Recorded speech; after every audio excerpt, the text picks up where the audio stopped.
Welcome to the Player Lair podcast, where we talk about board games and game design. I'm joined today by Nikola Petrov, designer of King of All Bards and narrative director for ZenART VR. The Player Lair Patreon page is now running. As a reward, you will receive digital assets made by Vesel and Alexiev, early access to podcasts and videos, as well as the power to vote on future guests who you'll want to hear on the podcast. You'll find a link in the description. Thanks for your support.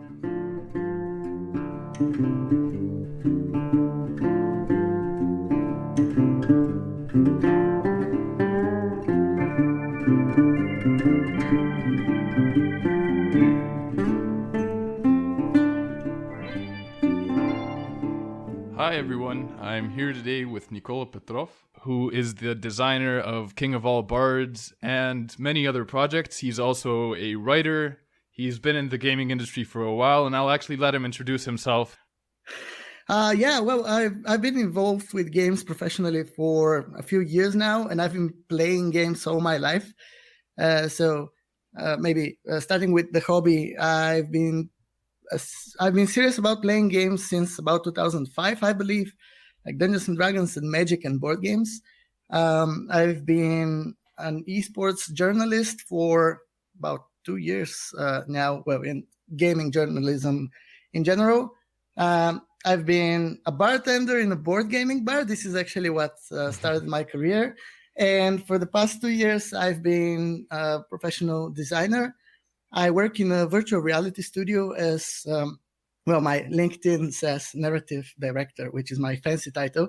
But in reality, I'm half writer and half game designer. And I also make board games, which is my passion. And my first game, as you mentioned, The King of All Bards, was released during Essen last year and is now out in the world. And I am almost finished, I'd say, with my next project, which is a very simple card game. Are you ready to announce the next project yet on the podcast? I guess, why not? I can say the name. It's called Boasting Barbarians. It's a storytelling card game about barbarians who died and went to Valhalla, and they reminisce their lives and retell their stories back when they were alive and try to impress each other with their legacies. Yeah. I got a chance to play the game maybe 2 or 3 months ago. I'm sure it's changed a lot since then, but I really enjoyed the theme.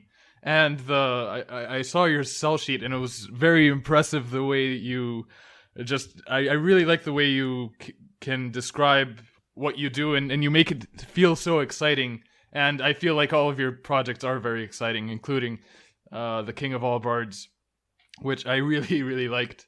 Thanks a lot. I appreciate it. Yeah. So can you tell us more about the reception at Essen, how you went through publishing, and how you got to Essen? So, when did you start working on The King of All Bards, first of all? Right. So this is actually a tough one to answer because it's a really long story. It's a long project. I'm also a musician. I play in a medieval band, and my passions for gaming and music have always overwoven. I love playing games like the Bard's Tale, the old action RPG that's about casting spells but actually singing songs and stuff like this. So I've been thinking about music and games and how the two can be combined outside of like a party game when you just sing or whatever. So the first idea about The King of All Bards, I think, came in 2014.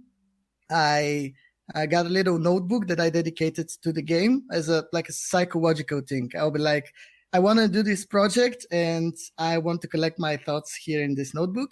So this notebook has been filled with information for, I think, 2 years maybe. And all of a sudden I had something that resembles a game, a very crude prototype.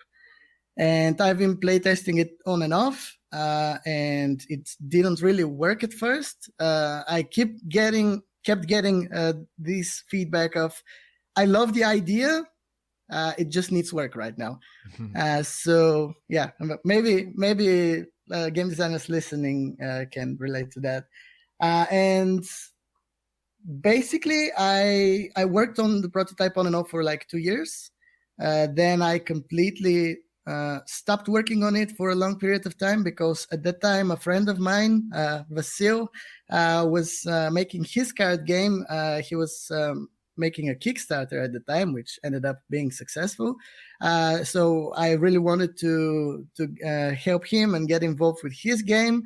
And basically, I stopped working on the game for like a year or two, I'd like to say. And then Vasil returned the favor. He was like, okay, there's a design contest in like a month. Do you want to show off your old prototype that you were working on? And I was like, I guess I can. I dug up the old game. I reworked it completely in a week. I'm talking like 80% of the original design was changed completely. And I ended up, to my great surprise, winning this contest. That was in 2017, I believe. And since then, I really took the project seriously. I started playtesting it a lot, iterating. And maybe 4 or 5 months after the first contest, I entered another contest that I also won. And this is what got the attention of my publisher, Phantasmagoria. They straight up offered me a deal, and I took it. So that was quite a long story for I did a thing, and then people liked it and offered me a contract, you know? Yeah. And what about, what was your game pitch for King of All Bards? Right. So this is... again, something that was almost out of my control because we were in a contest setting. So I had to just explain the game in just very short description and play it with people. And we're talking dozens and dozens of people in the span of 2 days.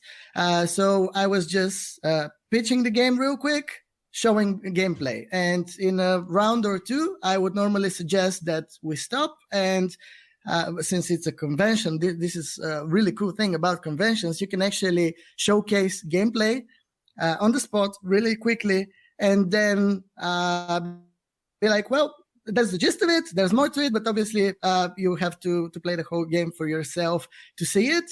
And let's move to the next group of players who want to play. And this actually...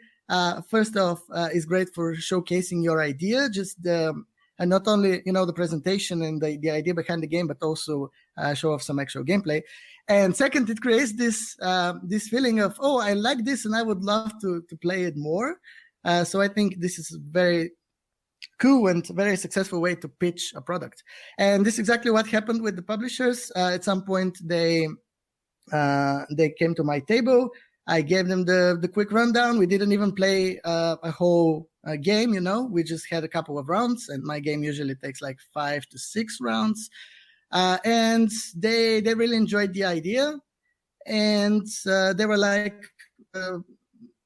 Alex, the guy from Phantasmagoria, the publishers, straight up told me, I don't know what will happen here in the competition, but I definitely have personal interest in the game, and I want to talk about it. And that's what happened. After the 2 shows, I had the chance to sit down with them, have some proper games together, discuss the game design. And again, this varies on the type of presentation that you're doing. Showing the game just to a convention goer would be different from showing the game to a publisher, because my publisher, Alex, he's also a designer himself. So we actually got a chance to talk about not only the mechanisms in the game, but the general idea, design space, like what I meant with certain things in the game. And we really took a deep dive. Mm-hmm. Did any of this answer your question? I'm not sure anymore. You're getting there. What I wanted to ask more of is, how would you describe the game to somebody who hasn't played it or hasn't heard of it? Because I'm sure some listeners haven't heard of it, maybe. Right, of course. The pitch. You are a bard. You just graduated Bard College in our fantasy made-up kingdom, and the goal of the game is to become the king of all bards, to become rich and famous. The win condition is to amass a certain amount of money and certain amount of fans. So this way you become rich and famous. Every round you would go to a new tavern.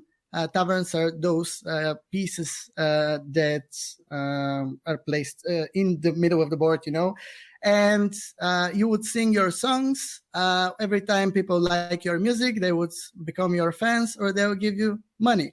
And the twist is that this is show business, so not everybody is exactly playing by the rules, and you have those trick cards that you can use to sabotage the other people's shows. So it's like a light, fun game about singing songs and getting rich and famous, but it also has a heavy take that element in which you mess with the other bards. Yeah, one thing I want to add to your game pitch is I think you managed to put some really cool comedy inside of the game, which I find so few games have a sense of humor, so to say, because all of the song cards actually have some fake lyrics, which you might recognize as something you've heard.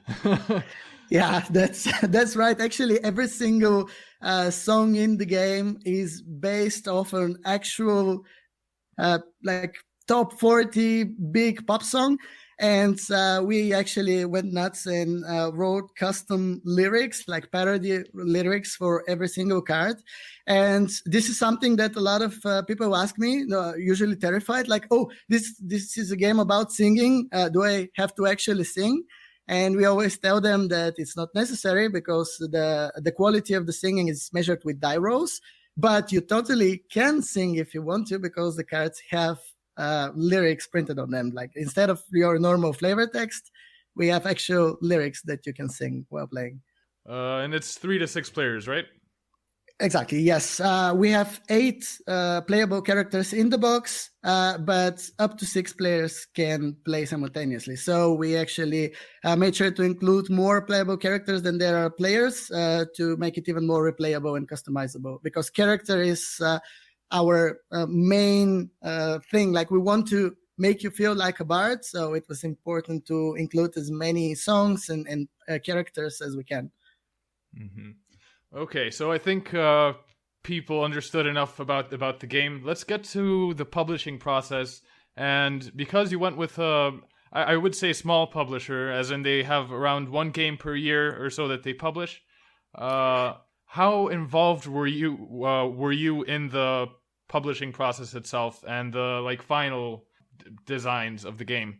Yeah, right. So it's even actually less than 1 game per year because they only had 1 original game before the King of All Bards, but they are mainly focused on localization. So they publish between 10 and 15 games per year, but those are all licensed games, right? Mm-hmm. So it was this weird case where I was working with people who were very experienced in publishing and the production side of things, and also like retail, promotion, all that, but they weren't as experienced in designing games from the ground up because they only had 1 project before mine. That's Battaglia, which was a big Kickstarter success, and it was a big game, but it was their only game before mine, right? So basically, we struck a deal, I'd say normal, average design contract, in which I had to, give them creative freedom to change things in my game. This was part of the deal. So in paper, we put that the team of Phantasmagoria can work on the game with me and change things. And we also had a gentleman's agreement, if you will, that they would never change something without, asking me first or getting my permission. And they very much honored that. So it was a team effort, definitely. I went there as just one guy, just a designer with my project. I considered the game ready at the time. It was play tested and it was, fun.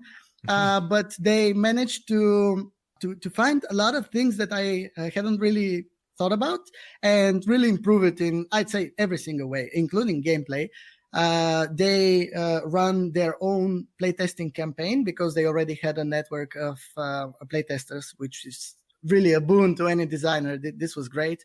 And also they, being a production company, they were really thinking about the components and what would be the best way to do something and have it look pretty and be functional and also be reasonably priced, So we had to talk quite a few things through, but it was very much a team effort, and everybody involved in the game had their say, and the game reflected the opinions of all of the people involved.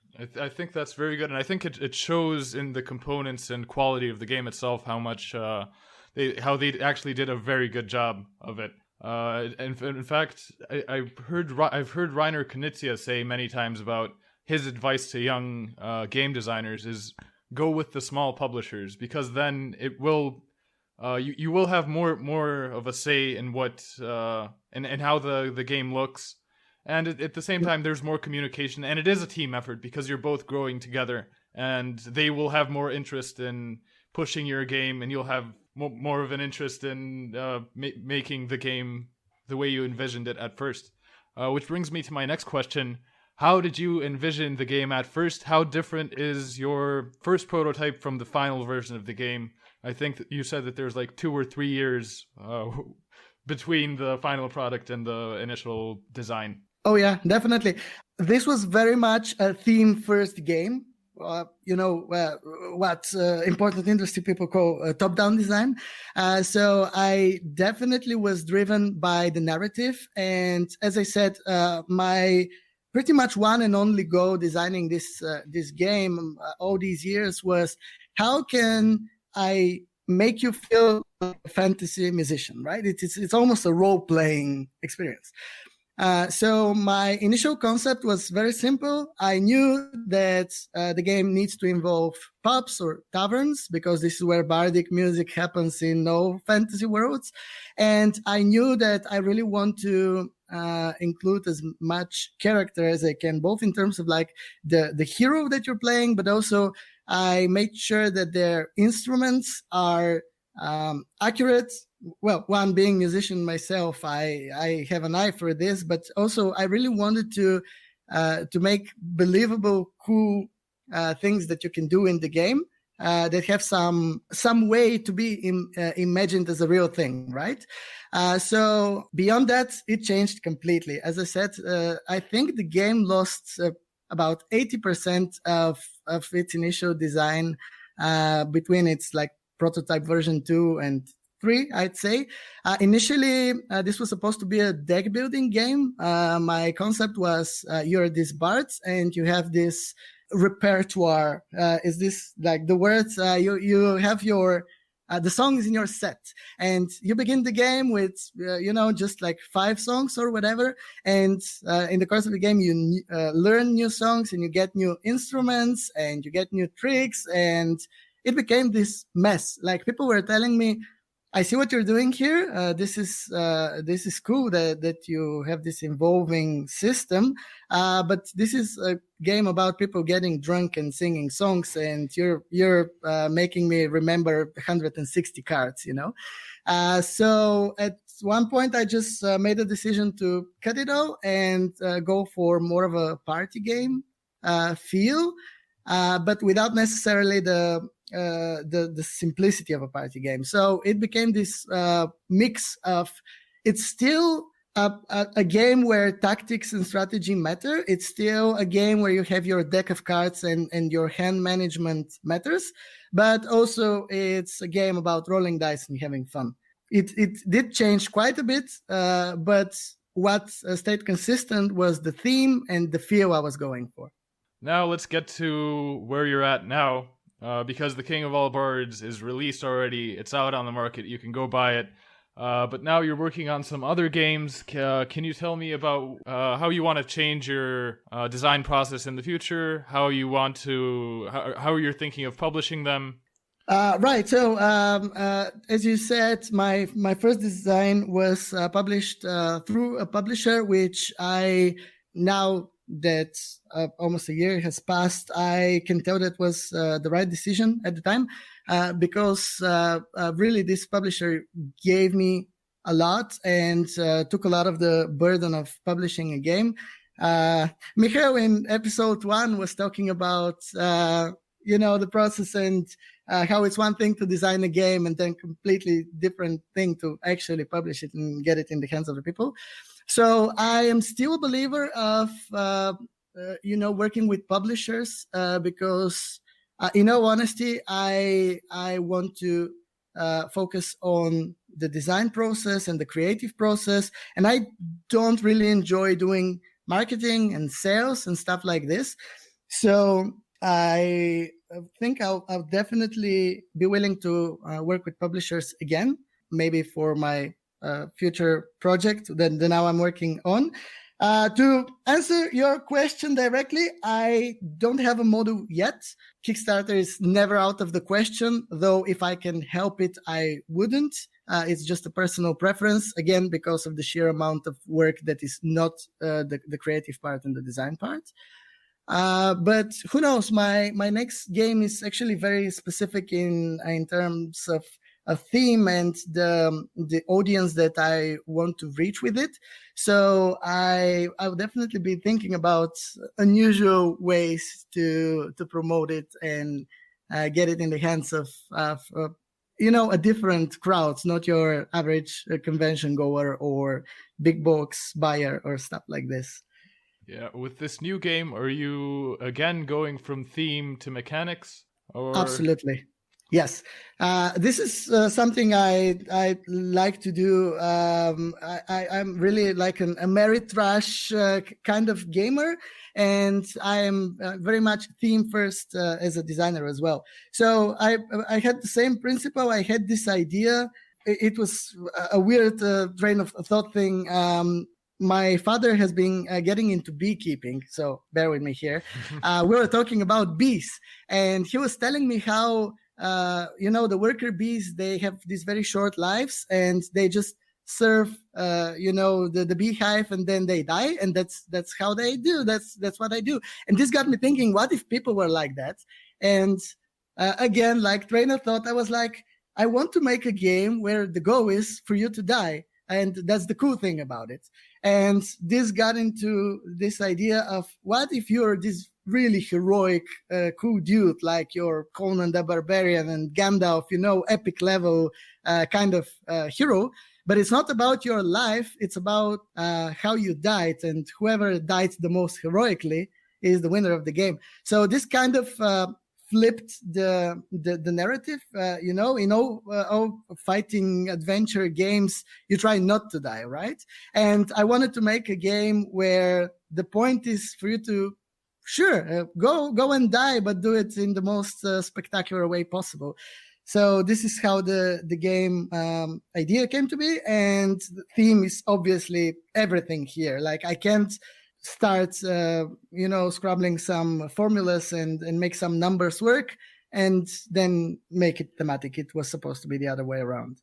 Yeah, that's something that I really love about the games that I've seen from you, and also that you have that you have your own sense of humor that you could see from the game, which I feel like, first of all, games in general are a difficult medium to present humor and to have. You can have personality. A lot of it comes from artwork, but I feel like you're somebody who really makes their games feel a certain way. You can feel that you have a sense of humor, is what I'm trying to say, basically, when you're playing your games, whether it's with King of All Bards, with cards that have parodies of songs, whether it's now with Boasting Barbarians, where you're going to have some funny combinations. I'm going to say about the game, the point of the game is basically you have cards that describe somehow your hero. I'm going to try and do a game pitch for you, by the way. I'm sorry if I mess it up. And what you're trying to do is you're going to get more points if you can find words that have alliteration, so words that start with the same letter. So let's say if you have a barbarian, you're going to say it's a boasting big barbarian, and you try and think of combinations like that, but you also have interaction with other players, because you can say, no, that didn't happen that way. It actually happened this way. Give them a card that changes the adjectives that they've put there, and takes away points from them. So there's a lot of player interaction in the game, and it's very funny when you're coming up with these stories, which are inspired by the cards. Yes, that was absolutely the goal. I think your pitch was pretty accurate. Yeah. That's the thing, right? I've play tested the King of All Bards so much with so many people. We're talking like a process that took years, that I started noticing things like every time somebody executes a combination of cards, for example, they're like, whoa, I'm so good at this game. Look at the combo I just put off, right? Mm-hmm. And they don't think of it as, oh, some game designer thought of this in advance and gave me the cards and I just used it. So I think this is a very important thing when you're designing games. It is your job to almost trick your players into thinking they did something when in fact it was very much designed like this.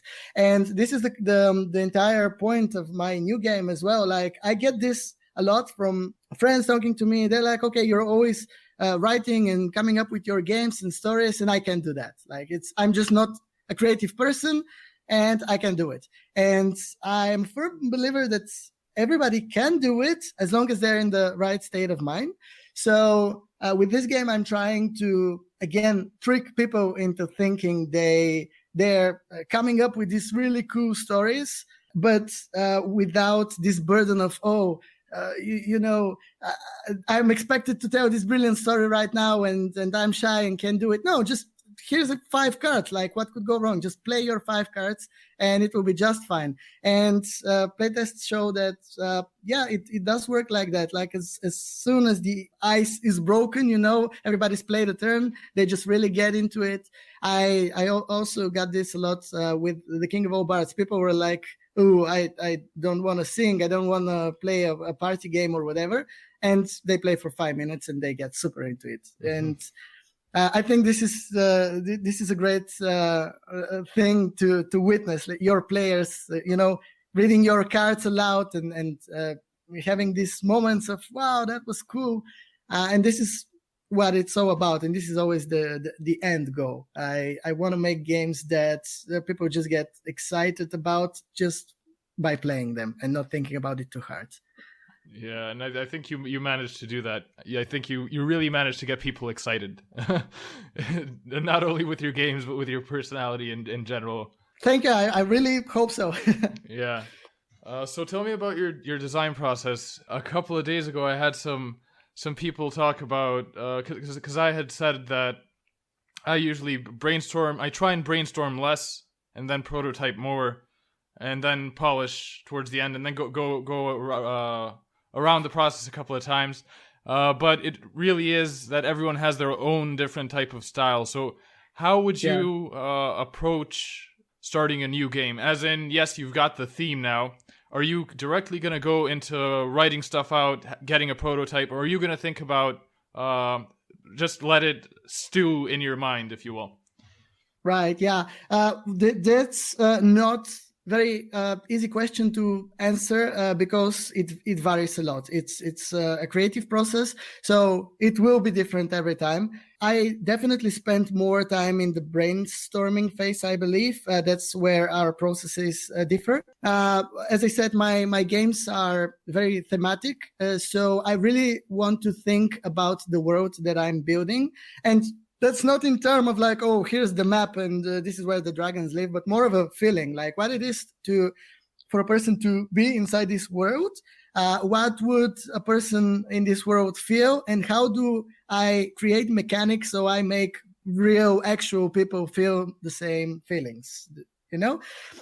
So I do brainstorm a lot. I have a notebook. Well, it's actually an app on my phone, but I do write everything down, because these ideas, they come and go, and it's very easy to forget something brilliant. Then I have what I call the night test.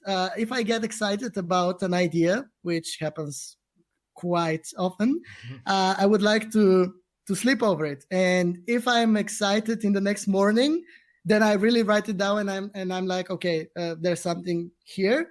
More often than not, on the next morning, I'll be like, wow, what were I thinking? That's stupid, and discard it. That's actually So, that's actually something that reminds me of a John Lennon quote. He said, if I've got a song that I really wanted to write down, but then I forgot it the next day, that means that song wasn't good enough. Wow, yeah, brilliant. Yeah. Well, I would never compare myself to him, but yeah, I think this is very nicely put. So yeah, if I'm excited the next morning, I definitely write it down. That's another thing. Like, I'm a professional game designer at this point, so I really treat it as work. So I'm very conscious about the hours I spent working on a project because I've got very limited quantities of these, and I have the habit of not only writing things down but also formatting them. So you mentioned, yeah, I've showed you one of my tables, but I like to put everything in spreadsheets and format my documents and really have things written down because well, for one, it preserves those ideas, because sometimes even I forget what I meant with something. And second, I believe that game design is very, very collaborative process, and it's extremely important to get as many opinions as you can. So I'm constantly pitching my ideas. Like, I'm meeting a friend on the street and I'm immediately like, oh, listen to this. You're a worker bee, but you're actually Conan the Barbarian. How about that, right? And having these documents actually helps me refine those ideas. So, I know what I mean by them, and it's easier to communicate with other people. And in the cases where a friend would graciously ask me what I'm working on, normally a big mistake, I'll be like, okay, yeah, have this 3,000 words of a design document that I just have lying around for cases like this. Tell me what you think.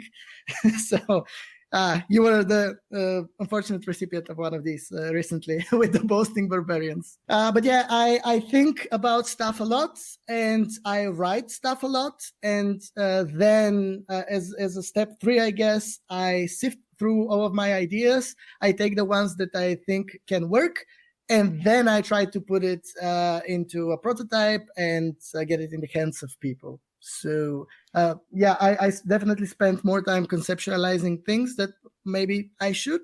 And you're telling me that your process is quite a bit different, which is great. Like, I was just gonna say, it has differences, but I think it actually has more similarities than it does differences. Because I too get very excited at night about ideas, which usually leads to insomnia and writing stuff. But what I do is I write stuff down immediately, and I sort of try and play the game in my mind. Like, if I'm already at the stage, especially where I've sort of played the game as a prototype.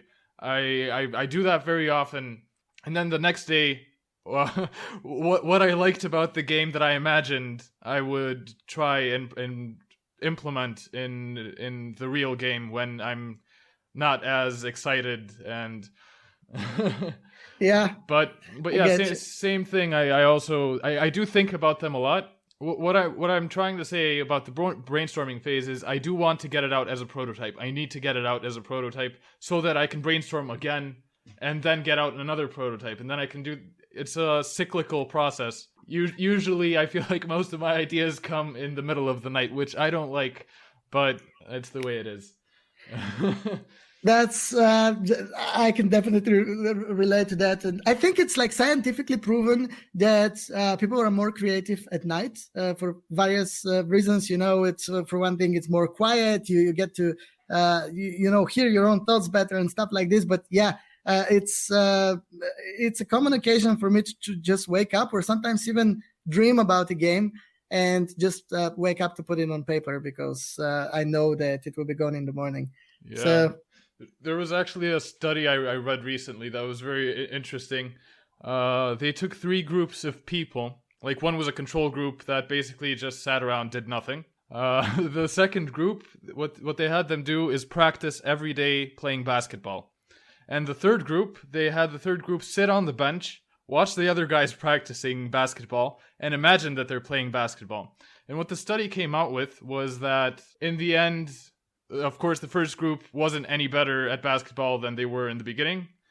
The second and third group, though, did not differ in results. The guys that sat on the bench and didn't actually practice, but only watched other people and imagined stuff, actually got better, which was amazing. Which was really interesting to me. And I've found that in my design process, I can really relate to that, and I can relate to it when learning anything. I remember when I used to go to because I graduated from the conservatory with classical music. And lots of times, when I was on the bus, I would look at my sheet music and just go over it, just imagine playing through the piece. And then by the time I got to the building, I had already memorized it usually, and I wouldn't be starting from the beginning of the process. You know, I would actually, just that 15 minutes on the bus or whatever would give me that boost where I would already be in the piece before I got to an actual instrument. So I think, for me, at least, something that's worked is having your mind set on something, even when you're not prototyping, and just imagining various scenarios and stuff, and you'll figure stuff out as you go along. That's some of my philosophy. Yeah, that's great. And what's even better than that is then you get your hand in the hands of actual playtesters. And it goes completely sideways. Usually, they're like, "Oh, so I do this now, and I get in this loop, and the game is broken." And you're like, "Well, yeah, that's exactly what's happening." Yeah, I've faced that more than once.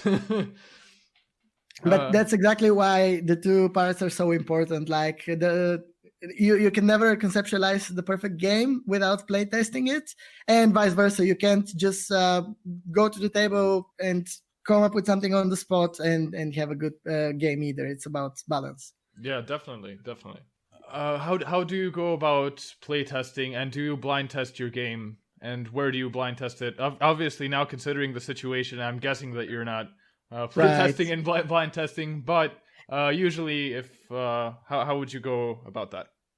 Right. So, this global situation thing really messed my plans up, because for my current project, my idea from the get-go was to involve as many people as I can as early as possible, and just provide players some cards, some concepts that I think would be cool, and then see what works and what not, and iterate. This was the original idea.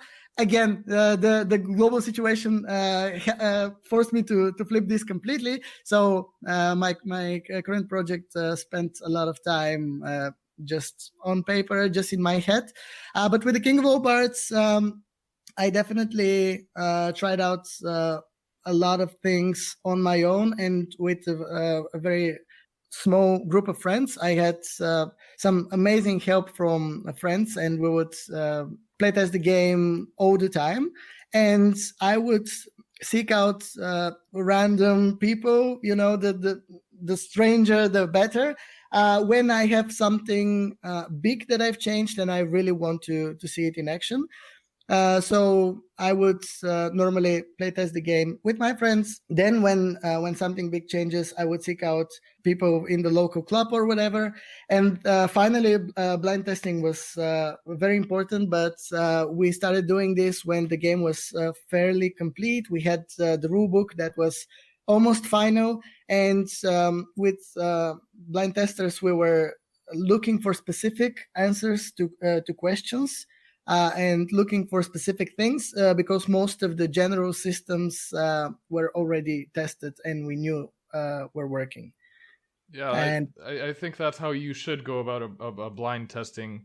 Have your rules. Your game should be finished by the time you're blind testing. You only need to test your rule book and test that people are playing it the way that you intended them to play it. Exactly, because obviously blind testing is the most difficult kind of testing that you can get, and you really have to be appreciative of the time of those people. And it's generally not great to constantly send half-finished things just to test them out if you can help it. That's at least how I view it.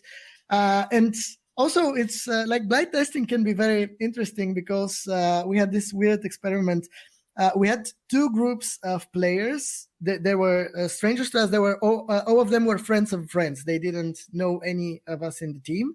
And we had them play the King of All Bards at the same time in the same apartment, but different rooms. And it was just me and a guy from Phantasmagoria with one group and another two people from Phantasmagoria with the other group. The playtesters in my room did everything perfectly, I should say. Like they played the game correctly, they grasped the rules, they literally made only one mistake, and it wasn't even a mistake. They did note it. They were like, oh, so this is done like this.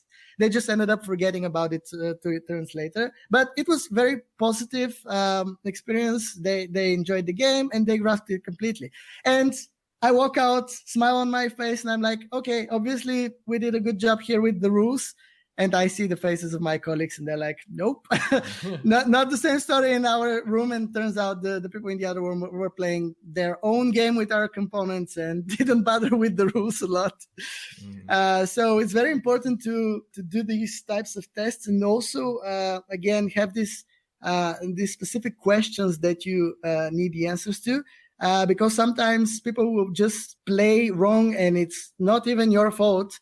And but this is still very valuable. Like you can still make things clearer or more visual or whatever. Or worst case, you have a portion of people, an audience that your game is not for them now, because testing also shows you what type of person enjoys your game. It's not always about you being clear or having the best rulebook or stuff like this. Yeah, definitely. You'll always have. It's completely normal to have an audience, and it's completely normal to have people who hate your game, and hopefully people who love your game. And I feel like if your game is in the middle on both, like everyone is okay with your game, I think you should change your method. Exactly. I would straight up call this a failure. If you have an okay game, that's not enough, I think. Yeah, I think a love and hate relationship is great in terms of creativity and like making things. If some people love it, some people hate it, that's a good sign. So sorry, I just wanted to say that this goes not only for the entire game as a whole, but also for different aspects of your game.